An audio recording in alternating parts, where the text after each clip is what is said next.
Long live Ghana, man. Long live the baby, man. One time. So come go to Jenny Mumpire. So come for we are fire. I'm made here, but to you. Ghana made here, but to you. When me free Ghana, me man penny a wodi kanu your friend on the tank numa. Me mini sign up when my dear number your mama. I send back up baby na me say ya eya me wanwa. Here on no neje fan hu die. Ya na raya sasin ye. Eya body de my ye. Moja na no we gunya de to ha my ye. Edru me ne wo go say ye be ye bi atwa so tie. Ghana de be ya me ne wa ye ya me ne odi ya. Na me ya me ne odi ya. Wo so no bi ne bi o.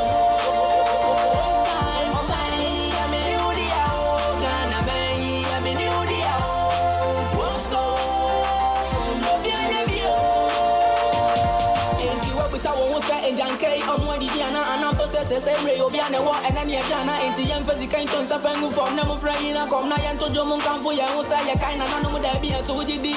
Video some year, they did Ghana City, Obia baby, and now to any greedy, I bet I can beat baby, and I will go to Korea, and go in India, when I was so young.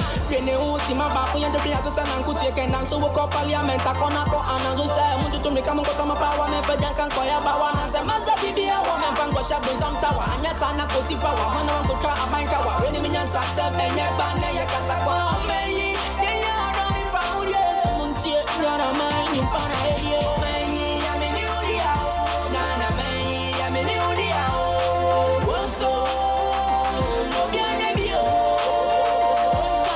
meyi ya me ni uri ya ngana meyi ya me ni uri ya. Hello and welcome to a special edition of Diaspora Weekly. My name is Jermaine Nkrumah, and today I am joined by a brother. I mean, a brother. And you will know why.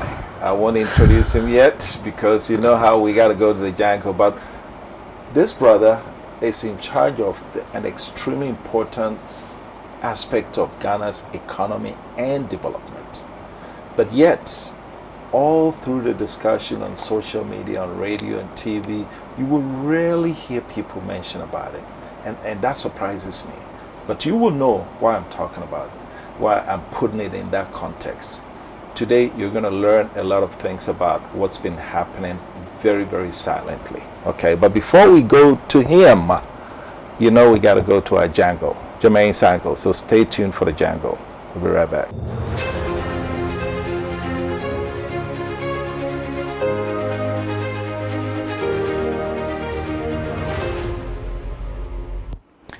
In today's jungle, I want to touch on something that is the very core of Diaspora Network Television, and that is diaspora reintegration and diaspora participation in Ghana's development.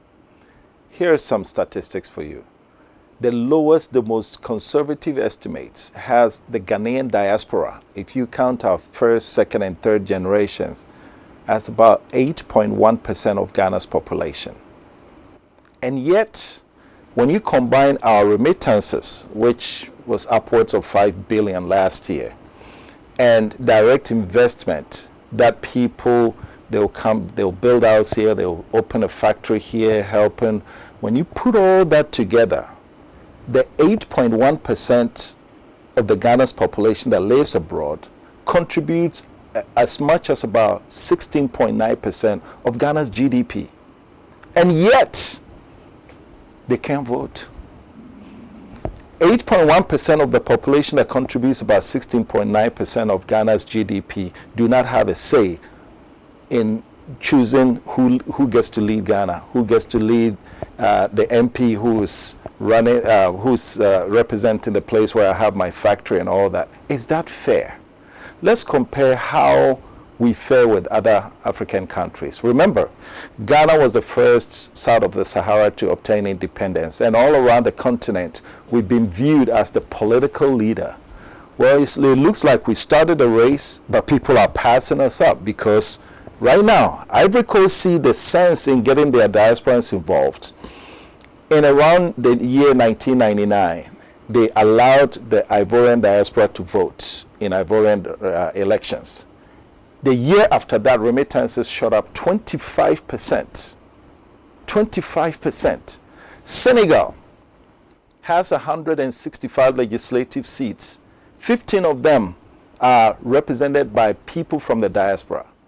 I mean, these people get it. And let me even expand it to China and the Singapores of the world. Why is it that everybody sees the value of the Ghanaian diaspora, their diaspora, coming in to bring the goodies home? But in Ghana, oh, we only want your money. But when it comes to choosing, you can't vote. And when you come back, there are some specific positions that you cannot. You cannot run for parliament. You cannot do this. You cannot do that. Really? I mean, what happened to, let me just say, Kwame Nkrumah's Ghana, where we saw the leadership of the continent, and when we saw a good things and went for it. Today, the Ghana that we run does not even value their diaspora. They only value their money. And so for today's jungle, I want us to think the myopia that's characterizing our relationship with the diaspora. It needs to stop, because right now there are about 80% of Ghanaian diaspora who aspire to come home at some point. 60% of those want to open their businesses. Okay? Now, these people are not in a hurry to come, because when they come back, the constraints that are put in their way is just far too much. And so, as a nation, we need to start to think about what's important. Do we want to crawl in our development, or do we want to gallop in our development?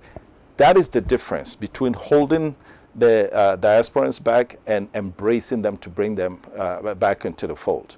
We see Senegal is developing fast. Why? Is it by accident? Ivory Coast is, Singapore, all those people are moving fast. And we want to crawl because we want to be myopic. Today, that's the jungle. Stay tuned and you meet my guest in just a minute. Tap, tap, and stand. It's okay. Go. Let me speak to my people. Now, let me speak to you. I know the stress people go through when they want to send money from abroad to their family members and loved ones in Ghana and even Africa. See, if you are in the USA, if you are in London, UK, Canada, Europe, any part of the world, see, Tap Send has made it very easy. All you have to do is to tap and send. Within a twinkle of an eye, your money will be sent with no stress. It's very fast, convenient, and easy to access everywhere. What are you waiting for? Just tap, and send. Download Tap Send now on Google Play and App Store. Tap Send. It's secure, convenient, easy, and fast.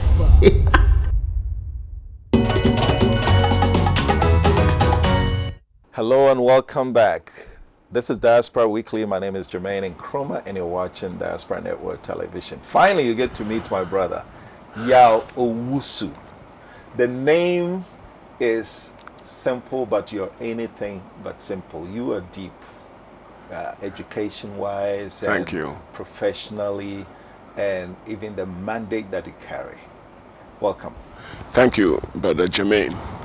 Thank you so much for inviting me. You're welcome. Yes. You're welcome. Okay. All right. Okay, so the first thing I want to know is, who is Yao Owusu? Because in most other programs, we read a long profile and people will be going to... I want you to tell us who Yao is. Sure. Starting from the part that I really don't want to hear, the Owas thing, but you can start there. That is always the beginning of my life. Okay. Thank you so much, Brother Jermaine Nkrumah. Yes, my name is Yao Owusu. I was born and raised in Kumasi. I went to Pokuari Secondary School. Oh my goodness. My school number was F2. And then after Pokuari, I went to the United States and I did my bachelor's degree at Swarthmore College. It's one of the small liberal arts colleges in Pennsylvania. And upon finishing Swarthmore, I also went to University of Pennsylvania, the Wharton School of Business, to pursue an MBA program. And that's UPenn. UPenn, one of the Ivy League schools, exactly. Okay, very good. Okay, Go sure. ahead, And then after finishing UPenn, of course, I got into corporate world.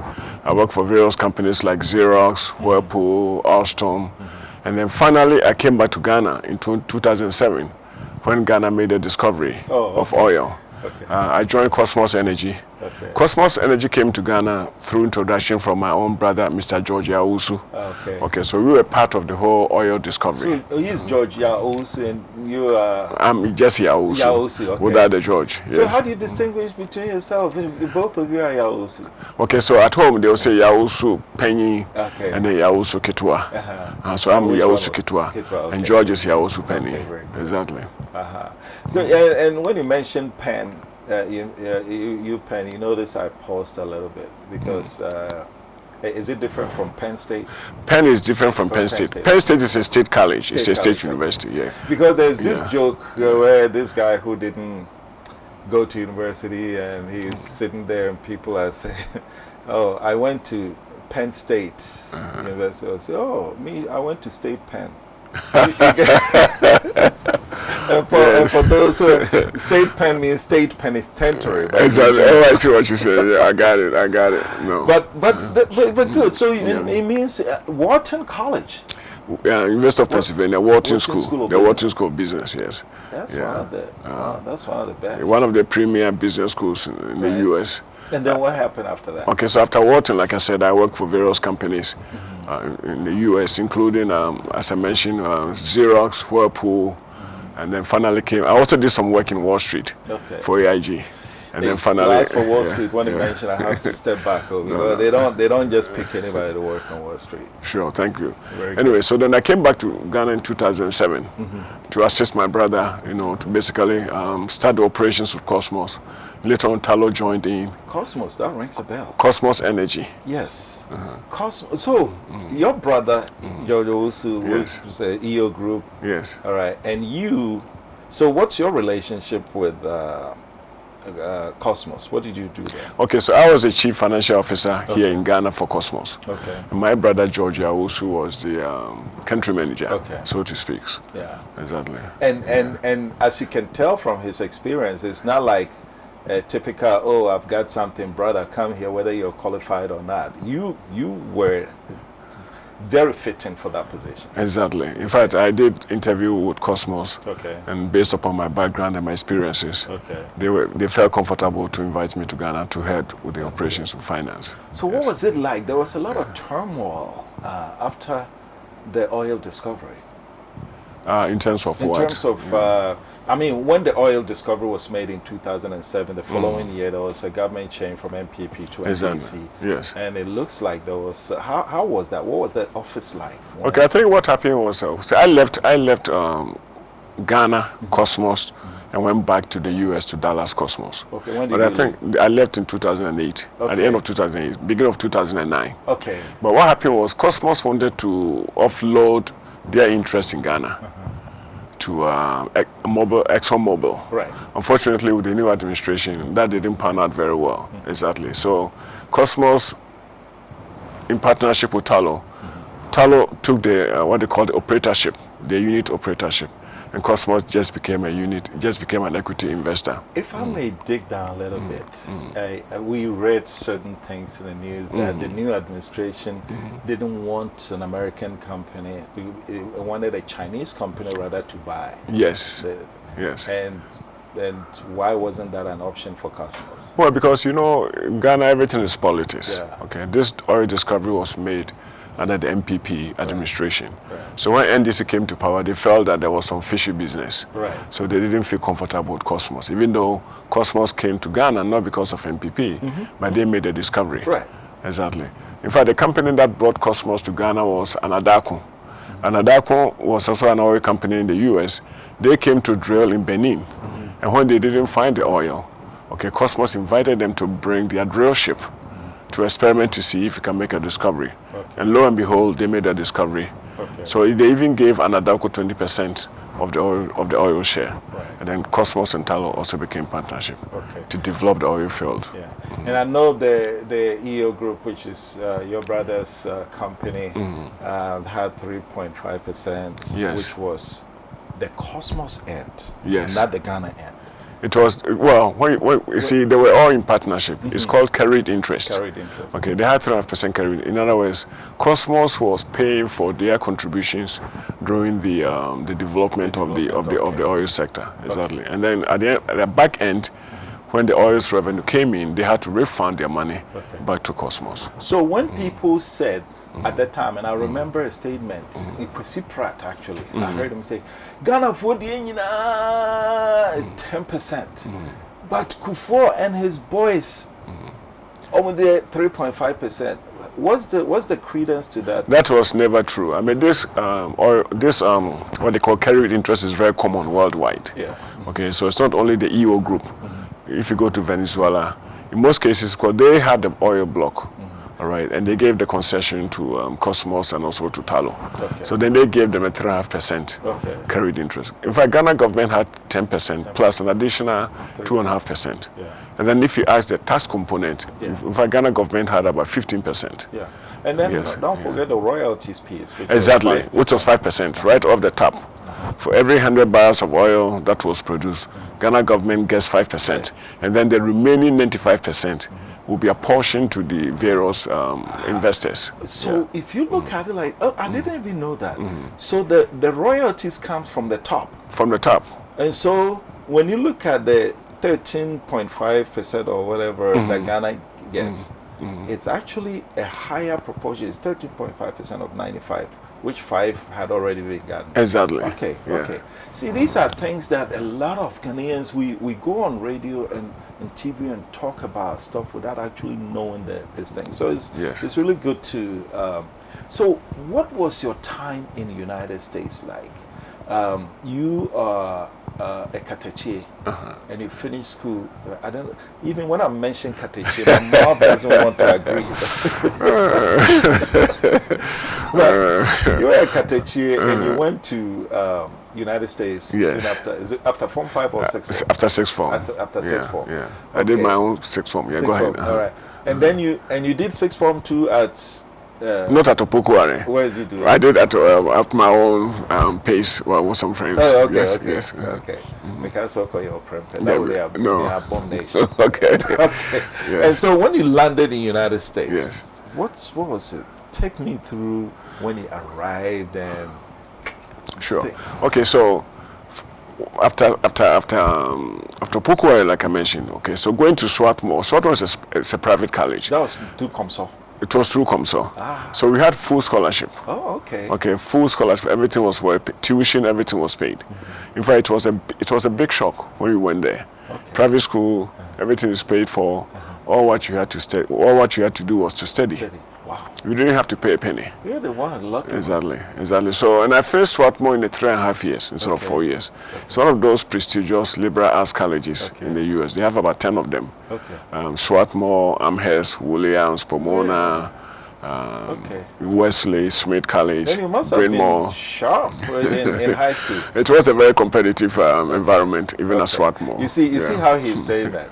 Most people, when they say you must have been smart, he would have said, "Oh yeah, well you just want to be conservative." Yes. It was competitive. Okay, yes. I get it. Yeah. All right. So now, what happened after you finished learning in the United States? Exactly. So after, of course, I wanted to come back to Ghana. To be honest with you, in fact, when I finished Swarthmore, I wanted to pursue a PhD. Okay, because I love economics. I was a very mathematical economist, and I wanted to pursue PhD. But then, going to business school was like a shortcut for me, okay? Because of my family situation, I wanted to finish business school in 2 years, get a job, so I can come back to Ghana to support my family. Okay. So that's what I did. So upon completing Wharton, obviously, I got into corporate America for so many years. I changed some few jobs, maybe a couple of them. Okay. And like I said, finally, I came back to Ghana in 2007 with the oil business. So what would you say you learned from the United States that has helped you in your professional career? Okay, so in the United States, fortunately for me, because of the nature of my job, I've been to about 40 states out of the 50. Wow. I know the U.S. very well. Okay. So all my kids, I have 3 children born in the U.S. Okay, you go through the same typical American lifestyle. You buy a home, you raise your children, you take them through high school, university. So it was a typical American lifestyle. And as I mentioned, I lived in various places. But most importantly, in the corporate world, the discipline, okay, and the commitment, and the accountability, and the ownership of what you do. Meeting targets. Meeting targets. They didn't play with their numbers. Okay, meeting targets was very. I want to talk about that again because you know what? I was at a meeting where somebody was making a speech, right, here in Ghana, and they said it's a shock to. It's a lady she said it's a shock to me that when it comes to performance appraisal in Ghana, everybody passes. Everybody, you know. Was it like that? No, the US it was never a wholesale promotion. Yeah. Okay, you have to earn your merit. Yeah. In terms of your performance. Yeah. It was extremely important, and that kind of I would say this kind of the whole idea started from college. Okay. In terms of the commitment, all right, because you have to be disciplined enough, you have to be able to perform, you have to demonstrate to get a grade. You have to demonstrate your ability to be able to perform and do very well. And to be honest with you, you wouldn't feel comfortable if you're not performing. Yeah, Right? that's the thing. Yeah. That's the thing because if your targets are, let's say your target, you and your colleagues are supposed to hit a target of 70, and your other colleagues are 69, 65, and you are 40. Exactly. You don't want to be there when you get to that point. Yeah. Okay, so But you why are. is it not in Ghana? Well, Ghana the mentality is quite different in terms of the expectations. The expectations are different. All right. In other words, especially in the public service. Yeah. Well, what kind of difference do you think it will make for our economy and growth if we were to find a way to bring that?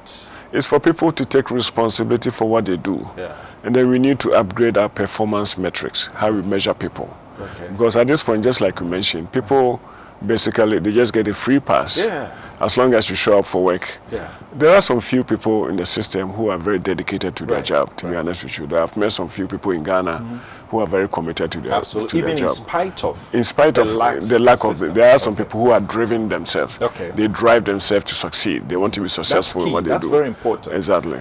Because if you're operating in an environment like United States when you're being pushed to perform and you have no choice to perform, that's one thing. But if you're in Ghana where it's like whether you do it or not, nobody cares. Yes. But you drive yourself to achieve. That's commendable. Exactly. And there are few people like that in Ghana that I can assure you. Yeah. So well, since you got in the public service, how have you been able to adjust with corporate America?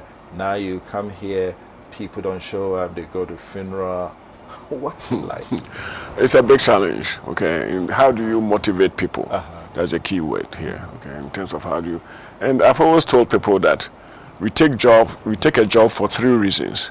The first reason, obviously, is the economic aspect of it. The money that you make, okay? And then the second reason is the experience that you will gain. So if you show up for work and you don't really try to learn as much as you can, you see, the experience that you gain becomes your own personal asset that you can sell out there when you are no longer put on your CV. When you are not only on your CV, but something that you can be proud of, something that you can demonstrate your next job. So if you come to work and you don't perform, or you don't make the effort to perform, you're hurting yourself. That's right. Okay, it's like you're giving the foundation. If you're giving the foundation, do you want to build a big house or a small house? It's up to you. Every position that you are put in, you can make it bigger or you can make it smaller. Yes, it all depends on up to you. Absolutely. Exactly. You can say that again. Exactly. And then what's the third one? And the third one is when the phone rings. Okay, in other words, recommendation. All right, so if you come to work and you don't perform, obviously everybody is watching you. So your next job position, somebody will call and say, Jermaine, I have a position for Jermaine. What do you think of Jermaine? Oh, so when the phone rings, when you are not there, the referrer, that's what I'm talking about, okay? It's also very important. So if you perform well, you get very good references for your next position. Yeah. So it's the economics and the experience and the fact that, and the referrer. So we're going a quick break, but before then, quickly, in Ghana, that referral is personalized. If somebody calls me and say, "What's Yaosu?" and say, then Exactly. it means I don't like it. Yeah. Why?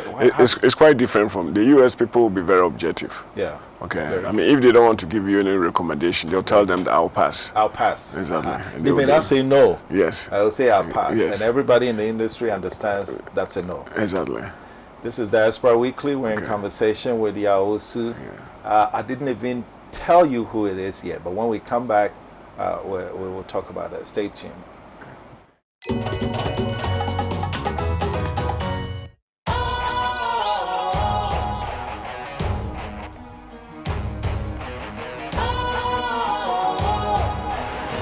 What's cool, fresh and trendy with a new look? Makes you feel real good, that refreshing vibe. Satisfies you right just the way you like. Do you know? Do you know? Do you know? Ain't gotta do it alone. Specialized makes you glow. Anytime, anywhere. Specialized, feel different. Always think specialized. Special ice, natural mineral water. Feel different. Think special. This advertisement has been vetted and approved by the FDA. Hello and welcome back. I told you it was my brother, and you found out about him. Now let me tell you what he is. Mr. Yaosu is the Chief Executive Officer of Ghana Railway Development Authority that operates under the Ministry of Railway Development. And as you know, in Ghana, one administration comes, we have a railway ministry, another administration comes, but the Railway Development Authority is constant. Yes. And you are the CEO. Yes. Good. You don't know much about railway in Ghana, but you're about to find out. So now, please tell us, what is Railway Development Authority? What do you guys do there? We don't see any trains around. Okay. So what you're getting paid for nothing? No. Okay, so let me give an overview, an abbreviated overview about the railway industry in Ghana. Okay. Of course, as you know, during the colonial times, the railway industry was thriving. Was one of the biggest industries in Ghana, especially on the western side, western part of Ghana, and Takoradi. And if you remember very well, trains were everywhere when you were growing up. You can take the train from Kumasi to Accra, or you can take the train from Kumasi to Takoradi. So originally there were three main lines, from Kumasi to Accra and then from Kumasi to Takoradi. Kumasi to Accra is what they call the eastern line, and then Kumasi to Takoradi is the western line. Then you have the central line, which traverses from Ajinkotoku to Huni Valley. So make like an alphabet A. Exactly. Okay, so that was the original lines. It was about 1,000 kilometers, and those were developed by the colonial administrations. Unfortunately, I think I saw 948. That's what you said. I said close. It's about close to 1,000. Yeah, I wanted to make sure that I don't have my facts. There are some few branch lines. Okay, but it's about 1,000 kilometers. Exactly. I was just trying to round it up. Okay. So post-colonial, unfortunately, Ghana put the brakes on maintenance and investment in the railway sector. So obviously, it almost collapsed. Right. But you know, throughout history, railway is the bedrock of any socio-economic transformation worldwide, anywhere you go, from the US to China to Japan. The whole railway industry is what really builds up the economy. Okay. So in 2017... If I may interject, why is that? Well, obviously, because it's very important. Okay, railways, because of it's cheaper to transport on the railways. There's no traffic jam. Except when the train is passing and we all have to stop. Exactly. But that's another thing. Exactly. Because it's part of the whole industrial revolution. You need trains to cart your goods. Just imagine from California, from Los Angeles to New York. If in those days, you know, the Stanfords and the Carnegie Mellons, they built a railway network. So they can transport goods from California to New Very York cheaply. very cheaply, and also very easily, and also very less time consuming. So it drives the economy basically. It's part of it's an integral part of transforming the economy if you have a good railway system. Okay. Everywhere you go. Okay. Even for freight and also for passengers as well.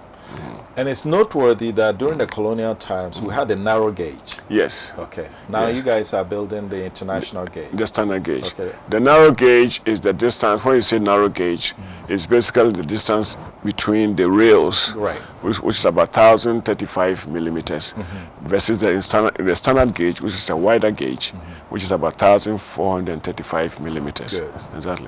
And then with the standard gauge, which means that you can go for a higher axle load. Okay. Axle load means that you can carry more Okay. locomotives and more weight and wagons to be able to transport Didn't more know goods. that. Yeah. Didn't know that. So, what have you guys been? I mean, you said we put the brakes on. Yes. So what happened after we put the brakes on? Okay. So in 2017, when His Excellency Nana Addo Dankwa Akufo-Addo took over the helms of the country, he set up a whole new ministry called Railway Development. Railway Development Ministry, which used to be part of Ministry of Transport. Okay. Okay. Basically, he formed that ministry to focus on revamping the railway sector. Okay. Like you mentioned before, the Railway Development Authority has always been in existence, in charge of the development of the railway lines, right? But the ministry was under the Ministry of Transport. Okay. So by setting up a whole new ministry was to focus on the development of the railway sector. All right. So that's what he did. Very good. And so, what has resulted?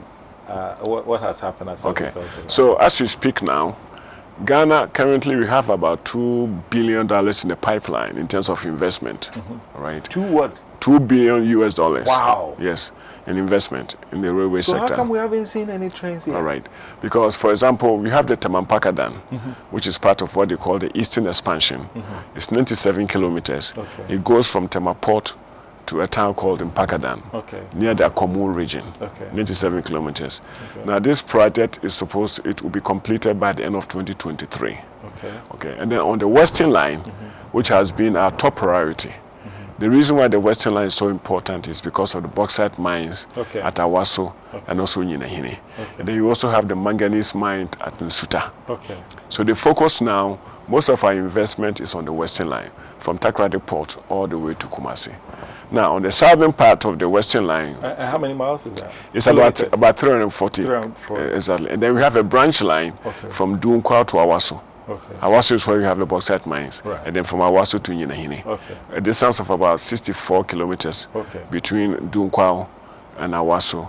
And then Awaso to Nyinahini is about 75 So kilometers. you've been building all these international. We have been engaged, we've engaged some contractors and some investors.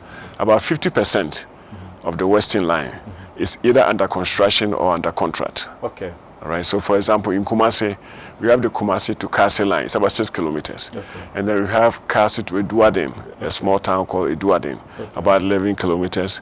And then we have Eduaden to Obuasi, Okay. which is also 35 kilometers. 42 kilometers. So between Kumasi and Obuasi, that stretch section of the Western Line is under contract. Okay. Okay, they've started the construction of the Kumasi to Kasi already. Now on the southern side, from Takoradi Port all the way to Huni Valley, they have completed Takoradi Port to Manso. Okay. All right, a distance of about 100 kilometers. Okay. And then from Manso to Huni Valley. Currently, we spent about, a contract has been awarded to an Israeli company called Amandi Investment Okay. for 500 million euros Okay. to construct from Manso to Huni Valley. So what is left is from Manso to Dunkwao, Okay. and then Dunkwao to Obuasi. That has These not are been all in awarded. the south. These are all in the south. But we know the Burkina Faso trucks. I hate them. They go 5 miles per hour on the Kumasi Accra road. I'm sure when you build the rails, we're not going to see them anymore. We're not going to see them anymore. Are we building anything up north? Yes, we are. And on this is what I mentioned before was the Western Line. Then if you come to the Eastern Line, as I mentioned, from Accra to Kumasi. Okay, so Accra to Nsawam is currently under contract. Okay. It will be by an Indian company called KEC.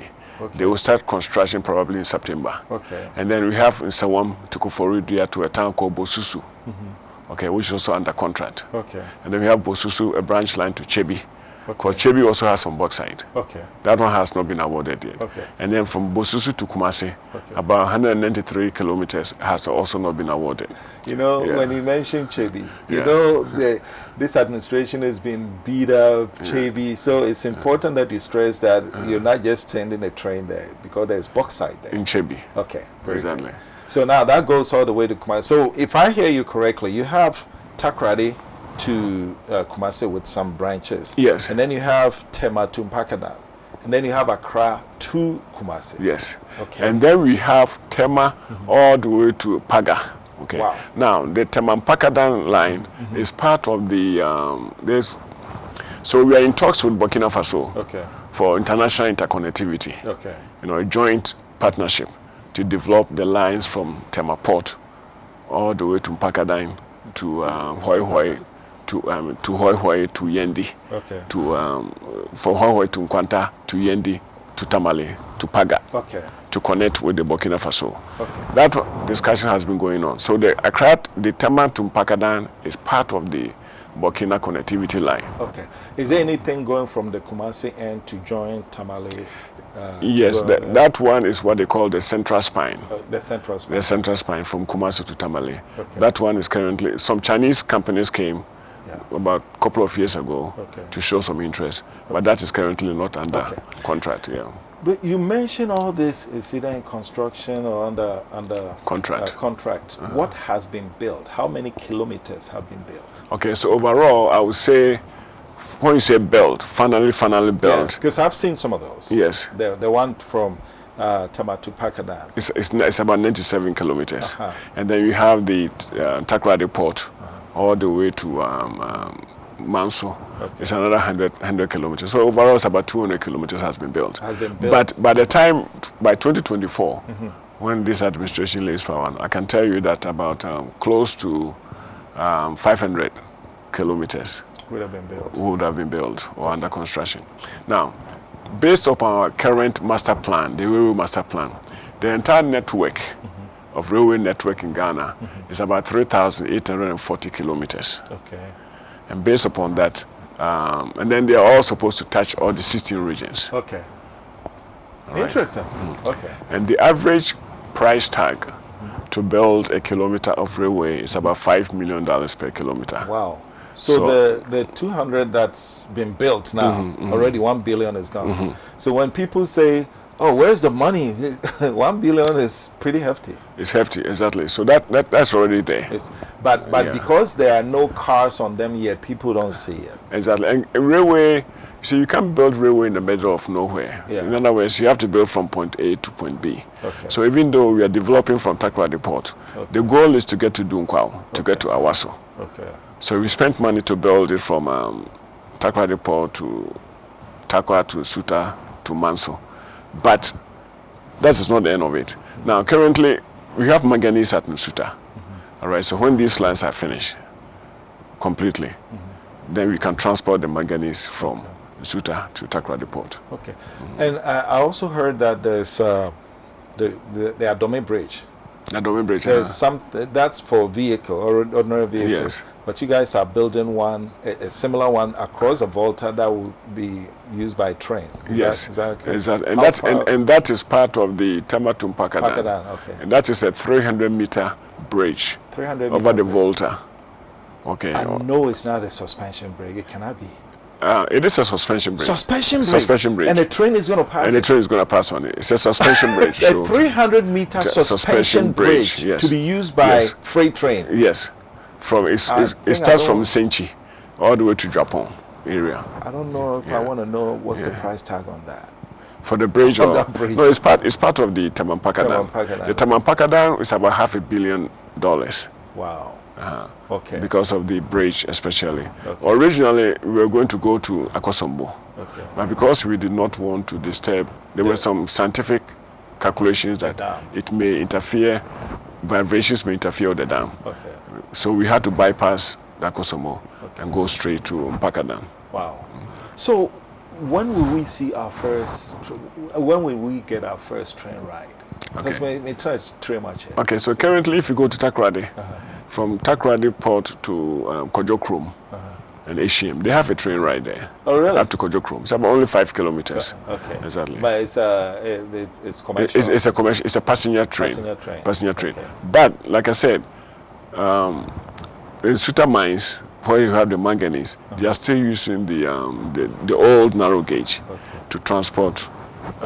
So let me take you back a little bit. I know under President Kufuor there was also a railway ministry, which was headed by Professor Miao Komfi. And then when the NDC came, I think that ministry was went away. And everything. Do you have numbers on what was built during those era? Because I noticed you said that after what do you call it, when they call colonial master, when we got anything, we put the brakes on rail development. Yes. When did this earnestly begin? Actually, it earnestly began in 2012. 2012. Okay. That is after President Kufuor. Okay. Even though the Railway Development Authority was formed under President Kufuor. Okay. Okay. So it started then. Yes, it started. Okay. Yeah. So then, between 2012, do you have any numbers between on what was built? 2012 and 2016, they built about 5 kilometers. Wow. That's a Kojo Krom. Takoradi to Kojo Krom line. Okay. 5 kilometers. 5 kilometers. That was commissioned back in 2017. But since then, it's where we have done the Temampaka 100 kilometers. So since this administration, we've built more than 150 or 160 to almost 200 kilometers. Yeah. Okay, so and I know the last time I spoke to you guys, we're going to buy some coaches. I mean, how far are we? I know the Western people are enjoying train rides. Me, I sit in Accra, I sit in traffic. When will we also get to ride? To see some trains, okay. Most of the contracts also include rolling stocks. Okay. Okay, in other words, the Kumasi to Kasi has some rolling stock components. Kumasi to Kasi is a double line. We have the commuter line, and then we also have the main line from Kumasi all the way to Accra. Okay. So we are going to see, it's a 12 months project. So hopefully by 2023, there'll be a train. So we will see train rides next year? Next year. Okay. We'll see a train ride next year for sure. So now let's shift to leadership. What did you bring from Wall Street that's applicable to rail?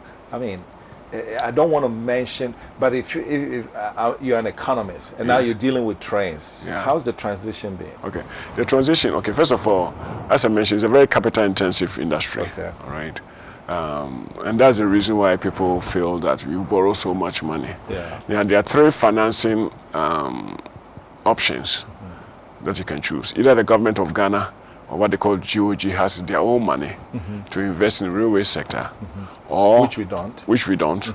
Or you can do what they call BOT, build, operate, and transfer, right? Which would be ideal, because BOT, you don't need to borrow money from anywhere. The thing about operate and transfer, because of our balance sheet, okay, which is debt. The third option is debt, whereby you take some credit facility, which goes onto your balance sheet, which affects your debt to GDP ratio, which the country is trying to avoid.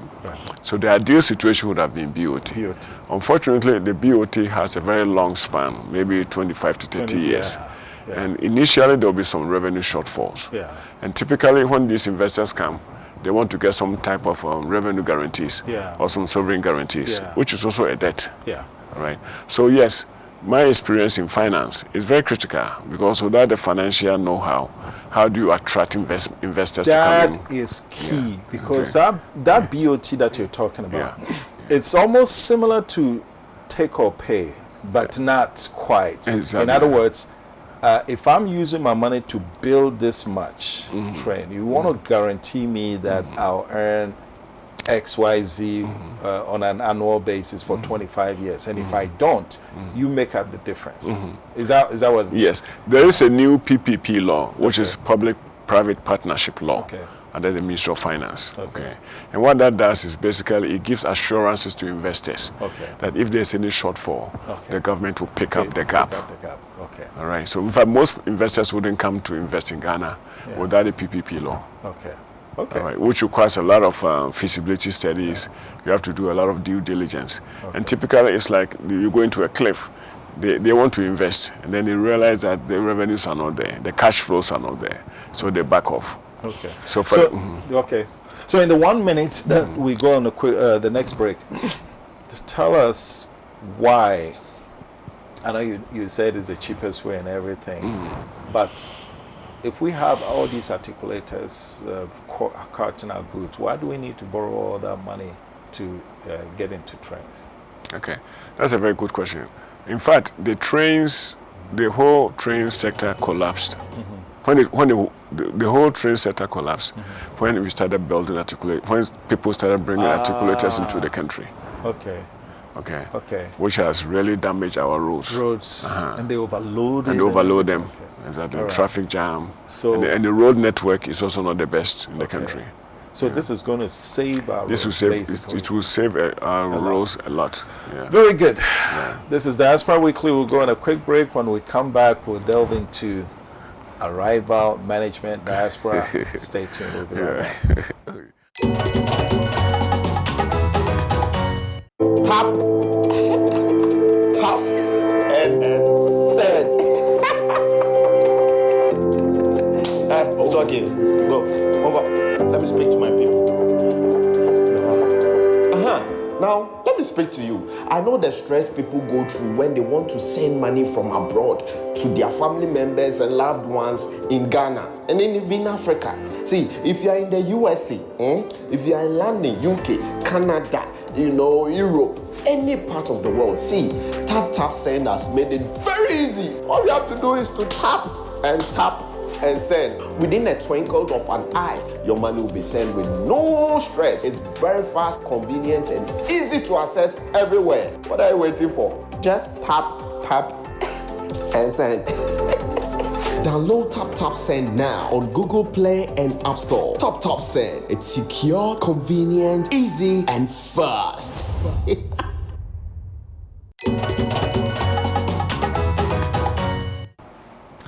Hello and welcome back. This is Diaspora Weekly, and I'm joined by my brother Yaowusu, Chief Executive Officer of Ghana Railway Development Authority. Now you're back and you're building all these lines. I'm sure it hasn't been a cakewalk. What are some of the challenges that you faced? Okay. The first challenge is the ability to secure funding. As I mentioned, the funding is always an issue. It's always a big, exactly. Okay. And so we are trying as much as possible to secure the funding. Now the second one is land acquisition. Okay. Because most of these, we have the right of way, which is based on the old existing railway lines.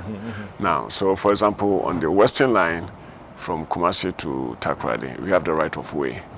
But because of speed and curves, you may sometimes have to go outside the right of way. Okay. Anytime you go outside the right of way, you have to go through land acquisition. You have to go purchase the land through executive instrument. And you can imagine the frustration that people go through when they want to acquire land, even as a government agency at the Lands Commission.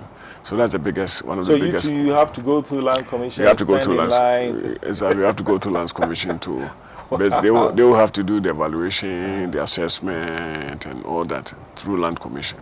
So that's the biggest one of the bottlenecks. Let me delve in that again before we go to the finances, because and I'm assuming that the narrow gauge, the trains were not as fast as they will be with the international. Yes. Which means where a curve used to be acute, now it's going to have to be a straight line. obtuse. Yes. Okay. And that means you have to get into other people's land. Yes. And deal with chiefs. Yes. Good luck with that. Yes. And not only that, when you talk about land, the other biggest issue is encroachment. Okay. All right. Within the right of way, the right of way is defined as 100 feet or 30 meters from the center of the line to the right, 30 meters to the center of the line to the left. Okay. Right? So anybody who builds within the right of way has technically encroached the land. Okay. Right. And in Ghana, people do that. People, you can imagine. Just for example, but if you've been to Kumasi, Alaba, Abu Abu, don't you see the train lines? Okay. Yeah. So people, I mean, both those are temporary stores people selling, but no, some of them people build permanent stores. Some of them, we have temporary structures and permanent structures. Are they crazy? Well, why would you build so straight? Because people had the notion that the railway was never coming back. Oh, okay. So they took the opportunity. Okay. Or even if it was coming back, maybe there'll be a bypass somewhere. Yeah. So but now that you're back, people are still building? People are still building. People close are still to a railway station? Close to a railway station. So, for example, know that rails can derail? Well, now, exactly. So now people, because the awareness has been created, the railway is coming back. Okay. People are no longer trying to encroach. But for example, the Kumasi issue that I talked about, from Adum to Ejoso, there's no way that you can pass a train without within the original right of way. Yeah. So there will be a bypass coming from Accra. Okay. You end up at Ejoso, and then they will connect to Eduaden, which is a more rural area, to avoid the demolition. Okay. Oh, wow! You are a nice man. If it was me, I'll bulldoze. But you're actually spending more money to go around. So to have a. Yeah. That's commendable. Yes. In some cases, you have to demolish. Okay. You have to demolish. In some cases, you don't pay them. If you're in the right of way, we demolish your property. It depends on the type of investment. Yeah. Some investors would like us to resettle you. Yeah. But if government of Ghana is using their own money, they may not have money to compensate you. Exactly. Because we have illegally built in the right of way. Okay. And talking about challenges, didn't we hear that people were actually bold enough to try and steal rail lines? Or was it erroneous? Well, the rail lines, that's the old lines in terms of scrap. The old lines. But even the new ones that we built from Tematum Pakadan, people have started stealing some metal plates as we speak. Yes, they've started cutting some of the rails. The new lines that we built in Ghana, people have started cutting some of the rails. And now you're going to have to spend money to secure the lines. So we are in contact. In fact, before I came here, my minister was going to cabinet. One of the things that he was going to talk about is the theft, the railway sector, and also Galamsey. Galamsey is also encroaching our ability to construct the railway line, especially on the western line. The Manso one, for example, later on you see some pictures. You show the audience some pictures of the Galamsey, the effect of Galamsey on the railway development infrastructure. Well, okay, so now let's go back to the financing bit. You've clearly, your background on Wall Street as an economist, how has that played a role in the financial arrangement and security? I guess mainly because of we have to go through some due diligence. Okay. Right. Before you can even close the book, you have to do value for money analysis, some cash flow projections, some feasibility studies to be able to understand if the people have the capacity, if they truly have the capacity. For example, I already mentioned there are some people, investors that you are talking to. They've come up with all kinds of proposals. But with my experience in Wall Street, you can see that they don't have the capacity. Okay, yeah. All right. Yeah. But and so that goes on to state that if you didn't have that kind of background, you'll be rolling out the red carpet for basically street boys who have managed to put something together. And that is what happened. I took over as a CEO almost 2 years ago. Prior to that, there was a CEO. But with my involvement, I focus more on the financing side, because if you don't have the money, how can you? It's easy to get what they call the EPC, which is engineering, procurement, construction contractors to come in to do the job for you. But you need to secure the funding. To be able to do it. Very good. All right. So finally, why don't you tell? And I will touch on diaspora in just a time. But before we wrap up on the railway piece, why don't you look in this camera? Tell the Ghanaian who doesn't know anything about what's happening in the railway sector why that is important and why the government has to spend so much money on it. Like I said at the beginning, railway globally, way back in history, railway is always the bedrock of the transformation of the socio-economic part of the country. Without railways, your productivity, your efficiency in transportation, both cargo and passengers, is limited. So it will make a huge difference. You know, it will preserve our roads. It will help us to avoid the congestion. To avoid congestion in our inner cities. So those are some of the benefits of railways. All right. In fact, even the Tamampaka Dam, even though it's a rural area, investors have contacted us that they want to build an industrial park along the Tamampaka Dam. That's going to boost the economy. The economy, create employment on that corridor. Yeah. So Ghanaians can have some of the youth in that area. And I almost forgot. I noticed that the rail lines are from the ports, the seaports. Do we have any plans of connecting the airport? Because a lot of cargo also coming through the airport. Is there any plans? Yes, it's what they call the intermodal transportation. Okay. You know, as a matter of fact, every year there's a conference under the Ministry of Transport. Okay. GEPOA, the people who are in charge of port and the aviation, railway, and the road network, we all gather together to come together to see if there can be some collaborative way, so we can link each of these transport systems together to make it more efficient. So that is something that we are constantly looking at. But currently there's no trains, for example, from Accra to Kotoka. Okay. But I'm hopeful that somewhere down the line, there will be that connectivity. Very good. Because Accra Tema or Achimota Tema railway line is also coming online by 2023. Okay. Very good. You've been working. Yeah. And so you came back, you decided to come back. Why would anybody leave Wall Street and come back to Ghana? I mean, you're making Wall Street, you're making 6 figures easily. Yes, of course. Home is home. All right. And after I've been away for so long, in fact, when we left here, the whole idea was to go back, to go to the US, get some education, get some experience, and come back to contribute to the development of the country. And that's the reason why we all came back. We still have homes in the US and Great Britain and whatnot. You're a Tennessee guy. I live in Tennessee, Nashville. I live in Nashville, Tennessee. Nashville, Tennessee. Tennessee, exactly. So you like the Titans? I like the Titans. I like the Predators. And from the Houston Oilers. Yeah, you guys stole them from us. Yeah. But we're going to talk about that. Anyway, so coming home is basically to help for nation building. Okay. To bring our experiences to bear to help the economy. Yeah. Exactly. Any regrets? No. I don't expect you to say that on camera. No. But I'm sure I would have told you.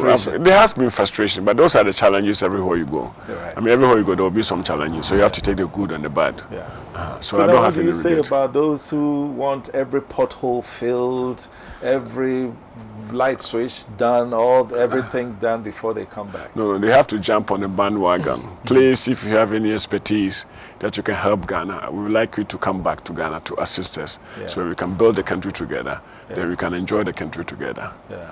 That's what I would say. But they will also tell you, and in some way, I support that assertion, that when you come back, you become a target. People intentionally frustrate you. That is face true. Some of those. Of course, we face it every day. You're always seen as an outsider. Why? Even though you were born here. Yeah. For example, I'm from Kumasi. I grew up in Ashtown.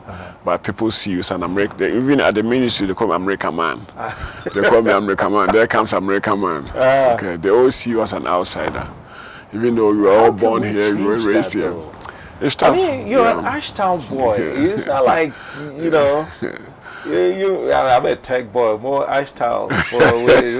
We don't want to mess with Ashtown folks.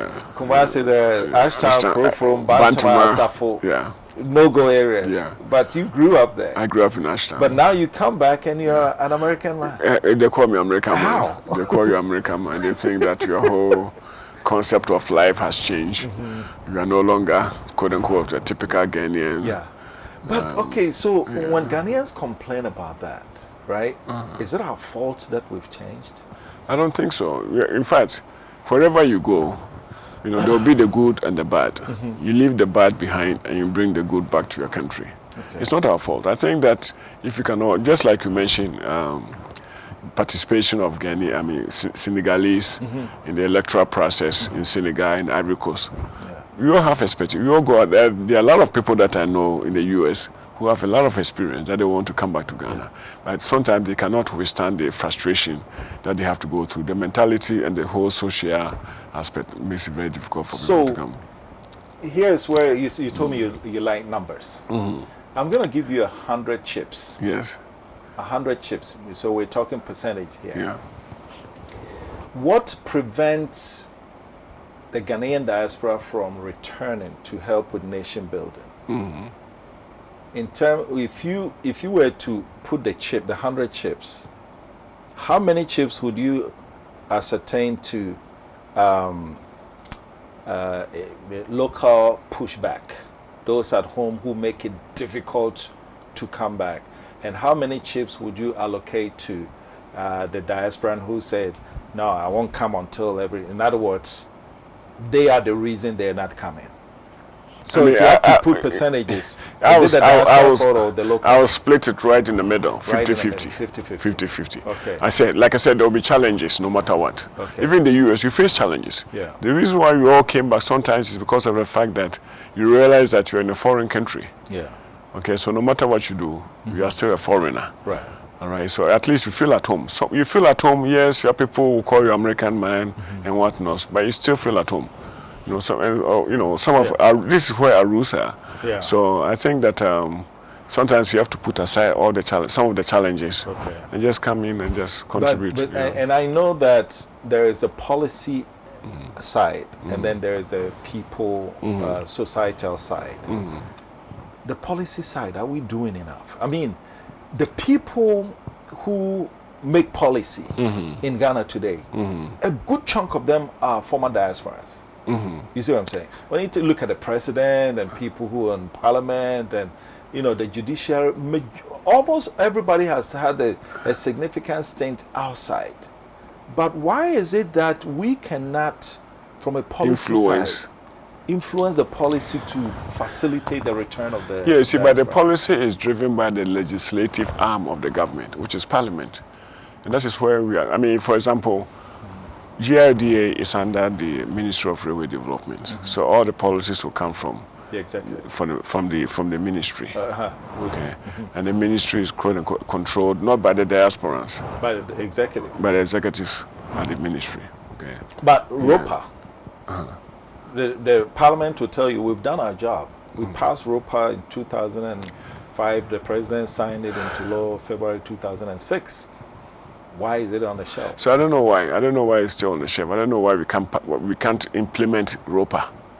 Okay, maybe it has to come from the executive. Executive. The executive will tell you, hey, it's in the hands of the Electoral Commission. We've been chasing this. Yeah. What about the judiciary? Judiciary has also done its job. The New York group, Kofi Boateng's group, they took the Electoral Commission to court. Yeah. And it went to the court. The and the court ruled that ordered. So now the judiciary has ordered the the Electoral Commission to implement ROPA. Now, I'll cut them some slack because 2020, I happen to believe, and I've caught some slack for saying this, I happen to believe that they really would have implemented ROPA, but for COVID-19, because travel was restricted. You have to travel and go register people ahead of time. The logistics. All of 2020 was shut down. So I'll cut them some slack. But 2024, Parliament will tell you, we've passed the law, it's not in our hands. Executive, when you approach them, they say, well, it's in Electoral Commission. Well, the judiciary has ordered the Electoral Commission. So now, technically, it's on the lap of the EC. Exactly. But even in the background, behind the scene, they'll tell you, so maybe it's the executive doesn't want it, we won't do it. No, is it because of funding? Do they need some funding? Maybe is it because of funding? Because if we can find ways and means, there's a way. There's a way. Yeah. Understand. But so I think that we may have to, just like everything else, we may have to lobby outside. Do you think the number of passports that Ghanaians in the diaspora, and again, the raw figure is 2.5 million. These people, their passport expire. My daughter, my son, if I want to give them passport, they will process. Do you think if you increase the passport fee by $20. Will it prevent people from getting their passport? No. But that funding can go to fund ROPA. Okay, so why don't you push that? It's the political will. Of who? That is the question. Yeah. You can't find where the police, because wherever you go here, they point to you. Go here, they point to here. So then we need to basically push the issue with the EC. With the EC. Exactly. I think that the box stops with the EC. Yeah. Why are you not implementing ROPA? You've been told to implement ROPA. Because give us any reasons why you cannot implement ROPA. Is it funding? Is it logistics? What it is? They will tell you political will. What do you mean the political will? The political will, I mean, like you said, Parliament has passed the law. The President, Executive has passed the law. So it's now executive has signed it. Executive has signed it. The rule of thumb the judicial has ruled. If the ruling administration doesn't want it to happen, it won't happen. So that's what. Okay. So in the end, Ghanaians in the diaspora, all 2.5 million, is engaged in, is experiencing taxation without representation. Yes. Because if you say diasporans don't pay tax, well, passports, the government get the money. When they fly here, their plane touches down, airport tax is part of their tickets. They come in, they send money to buy roofing sheets, to buy the VAT. So this notion that diasporans don't pay tax, out of the water. Exactly. All the shipments, the vehicles that you bring from overseas, most vehicles, all the duties, I'm sure more than 50% are paid by so diasporans. So the diasporan actually pays more tax per capita than Ghanaians who live here. Exactly. We can't have a say. I think we'll end on that note, my brother. Thank you so much. Thank you so much for joining Brother me. Jermaine. You've enlightened I would like to come back at some point in time. Very good. As you make progress Very good. in the whole industry. I really want to come back to share with you. We appreciate where we are and where we have reached. We appreciate you. All right. Okay. We're talking to Yao Owusu, the CEO of Ghana Railway Development Authority, making huge impacts, but below the radar. There are some positions that you're always in the newspapers. This is not one of them, but this one is making tremendous fundamental impact in our nation building. That's where we ended. Thank you for watching. This has been Diaspora Weekly. My name is Jermaine Nkrumah. Stay tuned for our additional programming.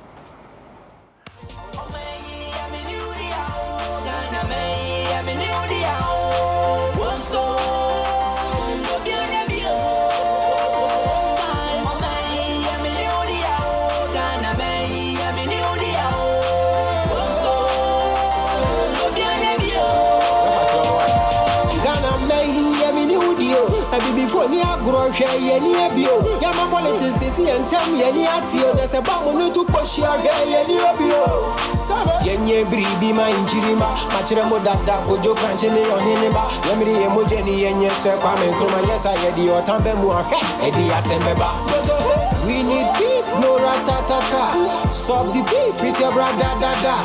Never kill each other, dada. Judgment day, face, ja. Piri ghetto youth member this. Some love ja work and they make money. And then you tell the ghetto youth make pounds solid. Rascal kuna fa we say be a message.